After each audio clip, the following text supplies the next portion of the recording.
going to be talking about perimeter and area in the coordinate plane. And the coordinate plane is just another word for graph, a graph that we plot points on. Okay, so the first one says, find the perimeter of the polygon with the given vertices. So the first thing we're going to do is we're going to plot all these points and label them. So Q is at a -3, 2. It's Q. R is at 1, 2. S is at 1, -2. T is at a -3, -2. All right, and we're going to connect these dots, okay? And we end up with a square, and we're going to find the perimeter. Well, how do we find perimeter? Well, we add up all the sides. So we have to find the length of all the sides.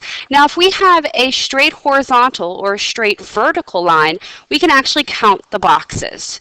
And I like to put tick marks in the middle of the box to make sure that I'm counting correctly. So I'm going to go 1, 2, 3, 4. 1, 2, 3, 4.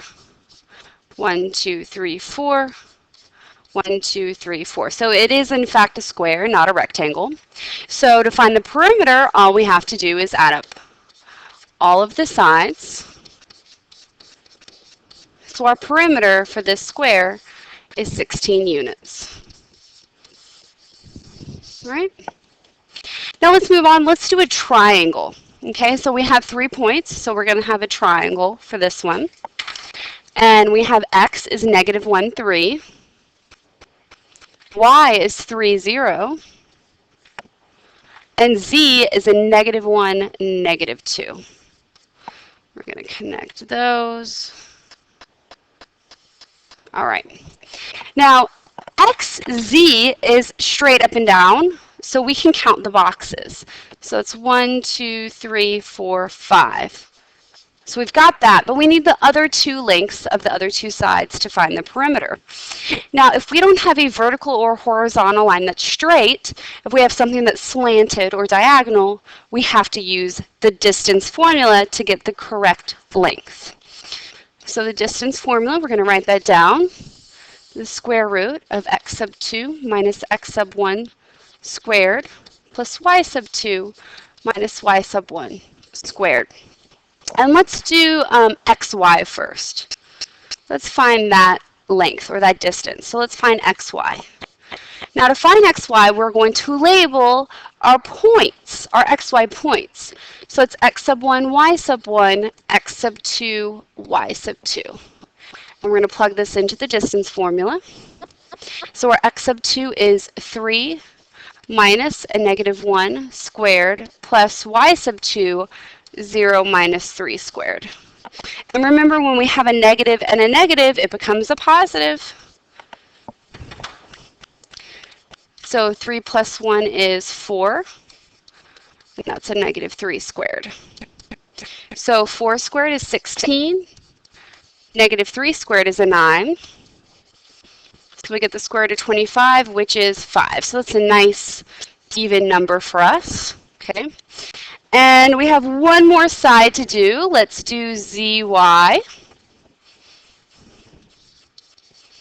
Let's find that distance. So we're going to label the points z and y. So let's do x sub 1, y sub 1, x sub 2, y sub 2. And let's plug this into the distance formula. X sub 2 is -1 minus 3 squared plus -2 minus 0 squared. And let's simplify this. A -1 minus 3 is a -4 plus a -2. So we get 16 plus 4, which gives us the square root of 20. Now this is not a perfect square, so we can put this into our calculator. It gives us around 4.47, so we can round that to about 4.5. And since we now have all 3 sides, we can find the perimeter. So we can do 5 plus 5 is 4.5, and our perimeter is 14.5 units.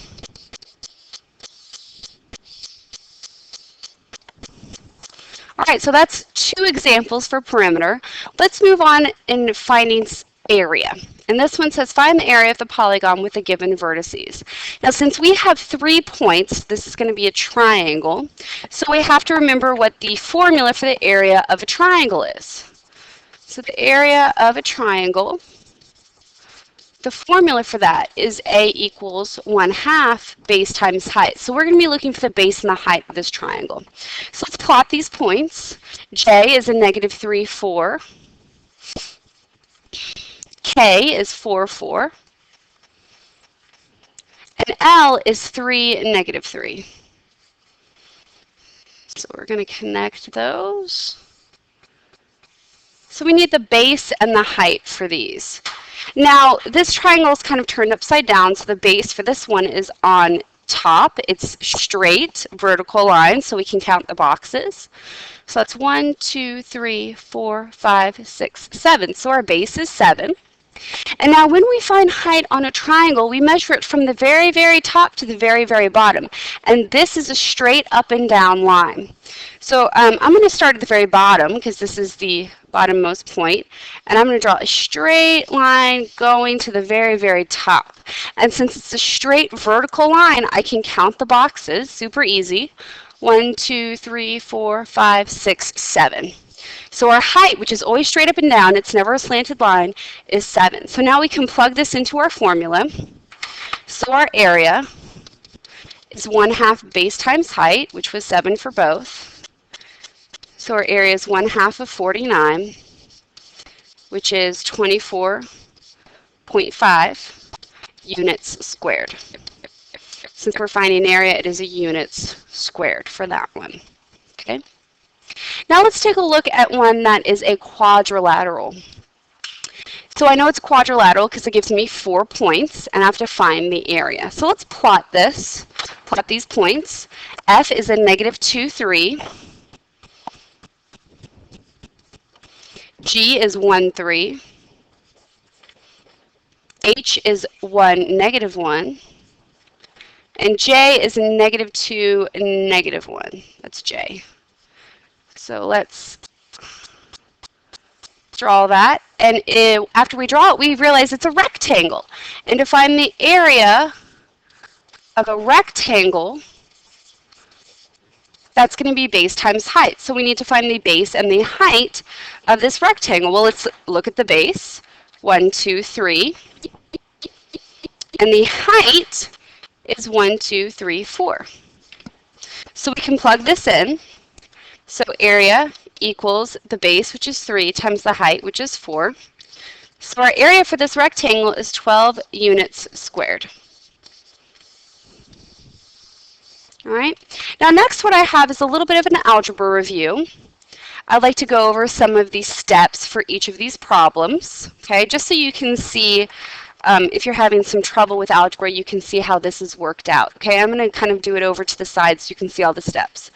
So for number 1, we have 3x plus 2 equals 23 minus 4x.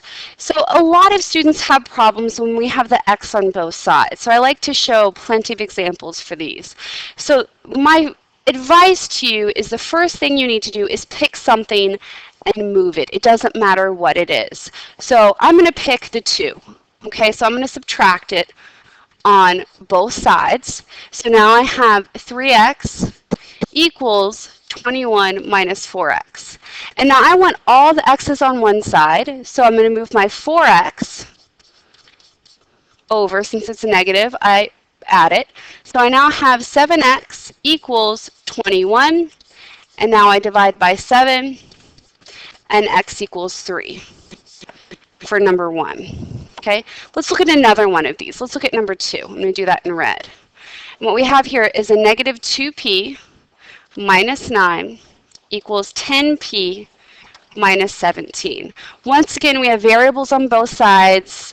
We have a lot of trouble picking what to do first, so just pick something and move it. I'm going to move the negative 9, so to move it, I'm going to add. I'm going to add the opposite. So now I have a negative 2p equals 10p minus 8. Now I want all the p's on one side, so I'm going to move that 10 over to the 2. So to do that, I have to subtract. So I have a negative 12p equals a negative 8. and then I divide by a negative 12, and for my p, I get about a 0.67, or 2/3. Okay? Let's look at number 3. We have 39 minus 5z equals a negative 1 plus 5z. Okay, so what I'm going to do is I'm going to add the 1. I want to add the 1 to both sides. That's what I want to move. So I get a 40 minus 5z equals 5z. And now I'm going to move the negative 5z over, so I have to add it to both sides. So I have a 40 equals 10z, and I divide by 10, and I get 4 equals z. Okay, and the very last one that I have for you, it's a distribution property one. You may have not seen this for a while. So we have a negative 5, parentheses, 7w plus 8 equals 30. So remember when we have that parentheses, we have to distribute to both terms inside that parentheses. So a negative 5 times 7w is a negative 35w, and a negative 5 times 8 is a negative 40 equals 30. Now we're going to add the 40 on both sides. So now we have a negative 35w equals 70. We divide by a negative 35. So now our final answer is w equals negative 2. So that's a little bit of an algebra review. Hopefully that helps.